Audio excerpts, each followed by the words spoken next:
The Overcharge/Overdrive system is the single biggest change we've ever seen to the PvP battle system in Dragon Ball Legends throughout its 7-year lifespan. So I've been playing a lot of matches off camera on my own to find the best ways to utilize these new mechanics, and that is what I'm going to try and explain in this video. Before we jump into discussing the strategies that I think are most effective with these new mechanics, I think it would be helpful to quickly go over some defining characteristics of these changes, and then I can use that information to explain to you why these mechanics are so powerful.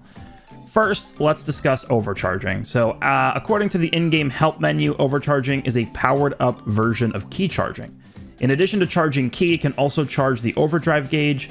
Overcharging activates automatically after charging ki for a set period of time. However, if the ki gauge is full, then overcharging will activate immediately. This part is extremely important because it's going to play a huge role in the strategy that I'm going to discuss later. To further expand upon what the game's help menu tells us, there are two different overcharge animation speeds. The first is what we'll call the slow overcharge animation. This happens if you start charging while not at 100 ki, as the game will enter you into a normal charge animation first before transitioning you into the overcharge animation after around 1 second of charging ki. The second type of overcharge animation is what we'll call the fast overcharge animation, which will instantly trigger the overcharge animation the second you start charging ki. For the purposes of this guide, we'll be assuming that you will always be triggering the fast overcharge animation, aka at 100 ki. Now, during the overcharge animation, there are a few actions that you can take while simultaneously breaking out of the animation in order to react to what your opponent is doing. Number one, you can sidestep out of the overcharge animation, which can potentially result in a perfect vanish against your opponent so that you can begin comboing them. Number two, you can tackle almost immediately out of the overcharge animation if you want to be a bit more aggressive. Number three, you can do what's called a charge attack, which is almost like an enhanced tackle that you can use to start a combo on your opponent. This is something that can only be used during the overcharge animation itself and can actually hit your opponent from long range. But the downside to this charge attack mechanic is that if your opponent vanishes your charge attack, they will be able to combo you for free. So the risk is pretty high with this. And there is a fourth action that isn't really an action per se, but it's probably the single most important aspect of overcharging that allows it to function as effectively as it does, especially for the purposes of what we're going to be talking about later on in this guide. And it's the fact that during the overcharge animation, you will automatically cancel all enemy tap actions, which include tackles, quick attacks, tap blasts, and tap punches, which significantly reduces the risk of overcharging in mid-range. And last but not least, the final function of overcharging is to fill up your overdrive gauge. Once the overdrive gauge has been maxed out, you'll enter into overdrive mode, which gives you unlimited ki and reduces the amount of damage you receive until the gauge expires or is used up. It is very important to note that the overdrive gauge will not deplete until you go into overdrive mode and overdrive mode ends. This means you can gradually work on building up your overdrive gauge by periodically overcharging throughout the match. Once you enter into overdrive mode, you gain the ability to launch an overdrive attack, which is an extremely powerful attack similar in nature to the Rising Rush. Now that we've gone over the basics of the overcharge/overdrive mechanics, let's dive into what I think is the best way to utilize these mechanics. The ultimate objective of this strategy is to enter into overdrive mode as many times as possible throughout a match through overcharging. This will allow you to take less damage from enemy attacks and have the overdrive attack available to you in order to deal massive damage to the enemy. In addition, the purpose of this guide is to introduce a playstyle that will let you maximize the charge on your overdrive gauge while still allowing you to effectively be both proactive and reactive as the situation calls for it. Ideally, you want to have almost zero idle time in a match where your character is just sitting there doing nothing. You always want to be overcharging, you always want to be tackling, you always want to be comboing, you always want to be doing something. You want to minimize the amount of time your character is kind of just standing around doing nothing, and that is the main objective that we're going to be talking about here in a second. The first topic that we're going to cover in this section is fairly simple. It's just getting accustomed to the feeling of overcharging in mid-range. Becoming comfortable with how it feels to overcharge, understanding the exact timing of entering into and leaving the overcharge animation will take time and practice. So it's not really something that I can provide strict instructions with, since you'll need to get the feel of it on your own, but the most important advice I can give you pertaining to overcharging in mid-range is just to reiterate that you never want to be overcharging unless your key is already at 100. Being able to auto counter tap actions is just what makes this strategy possible in the first place, so becoming accustomed to the timing on entering the overcharge animation, leaving the overcharge animation, seeing what your opponent is doing, knowing when to overcharge, knowing the exact time it takes to enter and leave the animations. That's really what this comes down to. So I think it's really, really important if you want to adopt the strategy we're going to talk about here. This is something you really need to be comfortable with before proceeding. Once you've gotten comfortable with the timing on entering and leaving the overcharge animation, you can start weaving overcharges into any idle time you encounter during a match. Remember, any progress you make on your overdrive gauge will never be lost until overdrive mode ends. So even if you overcharge for 1 second, that will get you a bit closer to achieving overdrive mode. The most common action for an opponent to take in mid-range is a tackle. So it's going to be very important to understand how to react to tackles from your opponent while overcharging. As mentioned earlier, during the overcharge animation, you'll automatically nullify tackles from your opponent. After a tackle is nullified, the battle will be reset to mid-range, and from here, there are 2 common actions that players normally take after initiating a tackle from mid-range. The first common action is for your opponent to go for a strike or a blast right away after performing a tackle.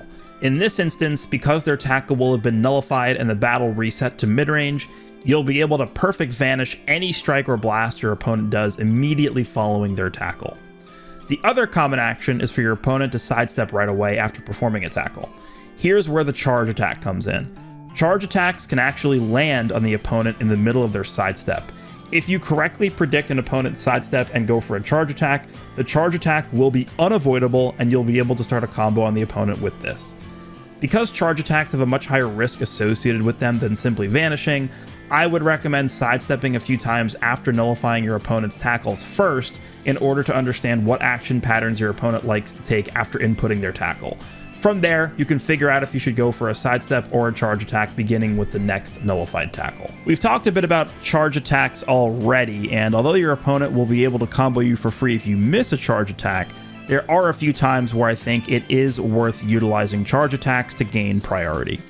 As previously mentioned, charge attacks are completely unavoidable if used while your opponent is stuck in a sidestep animation, and this is where charge attacks should be used.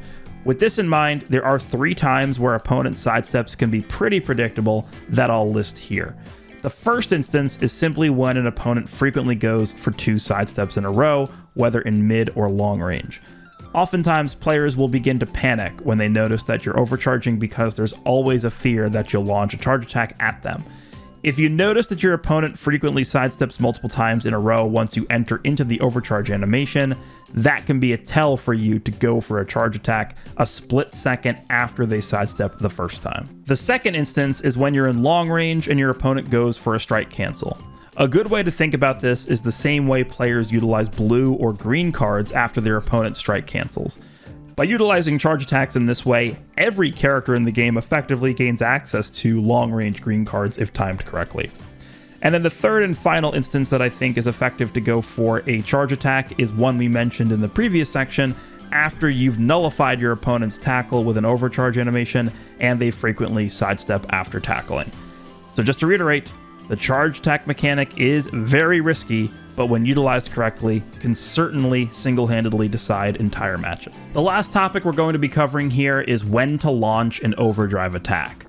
Overdrive attacks are extremely powerful attacks that a lot of times result in a defeated character, even if that character was starting at 100% HP prior to the attack being launched. While having priority during overdrive mode, you want to try and manipulate the battlefield and your opponent's switches to where you can safely land an overdrive attack while maintaining type advantage. Once you're comfortable with weaving in overcharges into your typical character movement outside of combos, it's really not uncommon to find yourself in overdrive mode for the majority of the match. This can result in you launching as many as 4 or even 5 overdrive attacks in a single match. Oftentimes, you'll find yourself comboing your opponent while having a full hand of cards with your overdrive mode about to expire. This is obviously something that is going to vary on a case-by-case basis, but in this instance, I think a good general rule of thumb is to prioritize using your overdrive attack before it expires instead of continuing to chain in arts cards. Throughout the course of this video, you've listened to me describe some of the best ways to utilize the overcharge and overdrive mechanics. I've included some footage showcasing some of these techniques throughout this video to make it easier for you to understand what I was talking about. In addition, I'm going to tack on 2 sample matches here that I think really highlight everything I've talked about in this video, so that you guys can understand what all of these strategies look like when put together in a real-time PvP match. Please let me know what you think of these strategies and if you found any cool ways to use these new mechanics that I haven't talked about here. I'd love to hear that as well. Hope you guys enjoyed this one, and I'll see you all in the next one. 同じサイヤ人なら分かっているはずだ。俺に盾つくとどうなるかはな。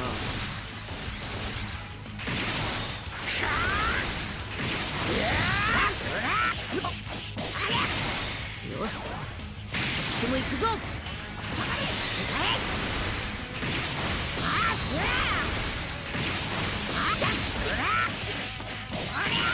動く。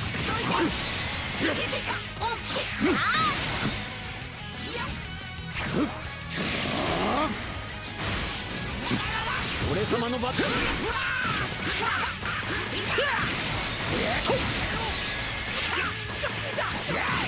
ごめん。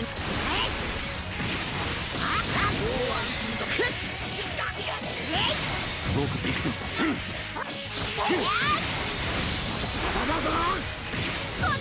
やるぞチャンス。全力出すよ。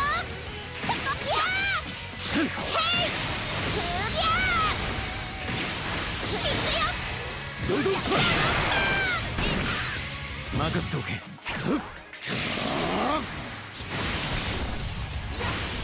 めやがって。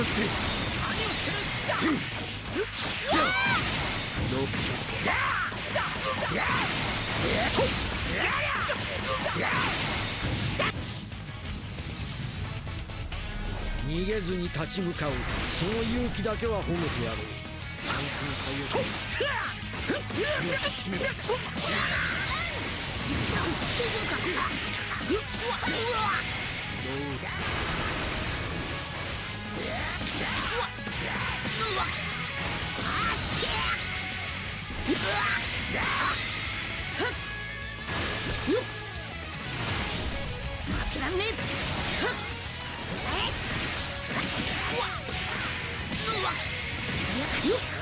何？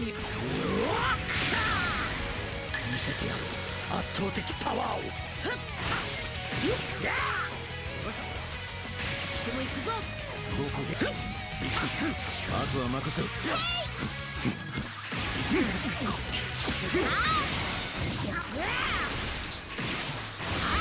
出てみろ。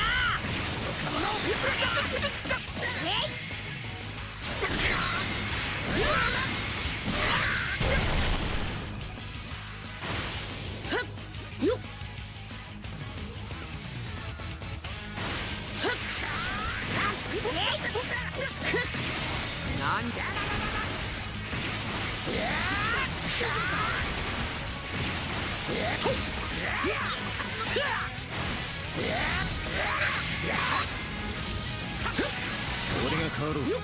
当てにしろ。僕。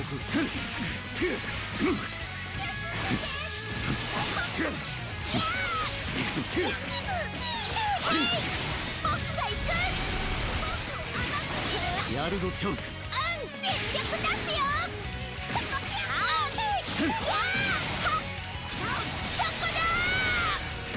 俺の番。俺様。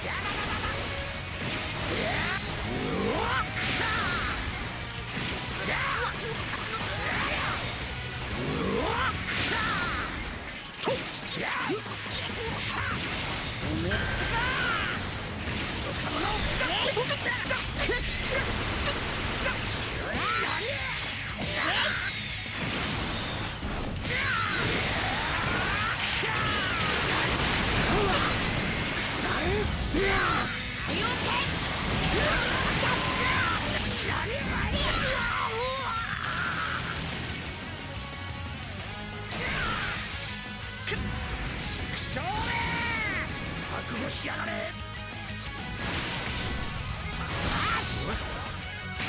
も行くぞ。体持ってくるよ。三米海洋圏だ。行くぞ。これしかねえか。よっ。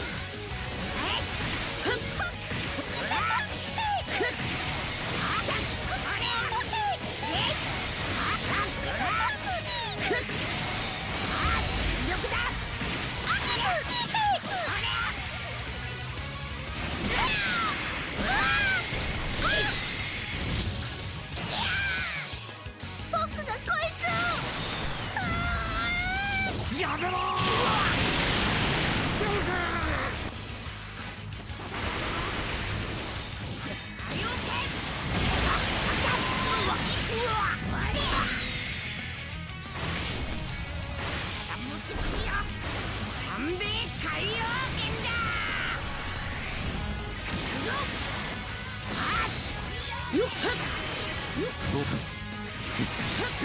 何を食いたらした。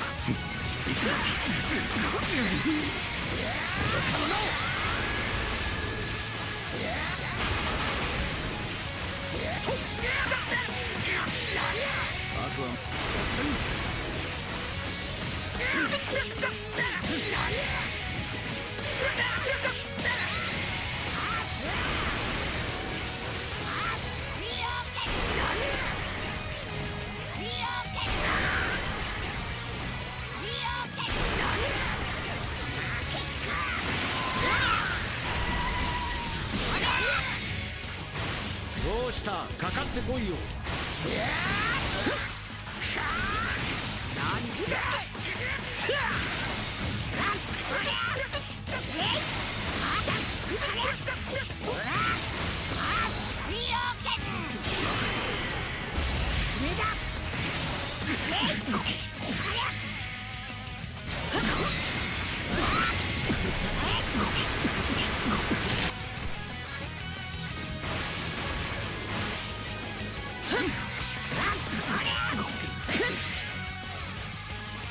何飛んでる。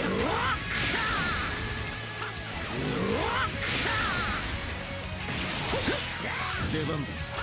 行くぞ。交代しよう。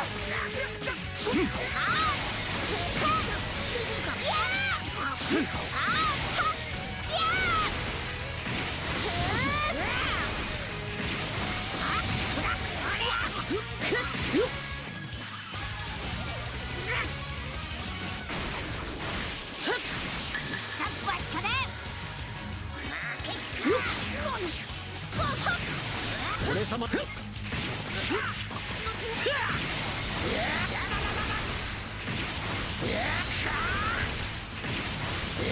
終わりだ。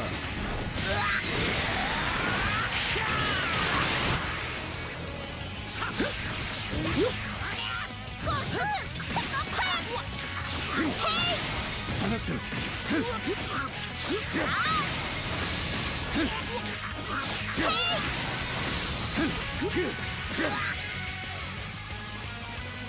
怪我はないか。大丈夫だ